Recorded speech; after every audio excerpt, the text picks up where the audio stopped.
اب تو انسان ایک مشین بن کے رہ گیا ہے۔ دن رات کی باغ دوڑ سے انسان کے جسم میں درد ہونے لگتا ہے، اور کبھی کسی بیماری کی بنا پر بھی انسان کے جسم میں مسلسل درد رہتا ہے۔ اگر آپ کو دعا سے فائدہ نہیں ہو رہا تو اس آیت مبارکہ کو دعا کا وسیلہ بنائیں، انشاءاللہ آپ کے جسم کا درد، تھکاوٹ سب دور ہو جائے گا۔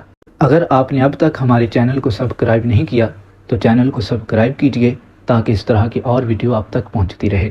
اگر مریض کے جسم کے کسی بھی حصے میں درد ہو رہا ہو، شرط یہ ہے کہ چوٹ نہ لگی ہو، ہڈی نہ ٹوٹی ہو، تو پارہ 30 سورہ زلزال کی یہ 2 آیات پڑھ کے مریض کے داہنے کان میں آہستہ سے پھونک مارے، اور یہ خیال رہے کہ جب آپ پڑھ رہے ہوں تو مریض کو اس کی آواز سنائی نہ دے۔ اور وہ آیات مبارکہ یہ ہیں: اذا زلزلت الارض زلزالها واخرجت الارض اثقالها۔ اللہ تبارک و تعالیٰ کے فضل سے مریض کو دردوں سے نجات ملے گی، اور جب بھی کسی کو یہ مسئلہ لاحق ہو تو کوئی بھی نمازی پرہیزی انسان یہ عمل کر سکتا ہے۔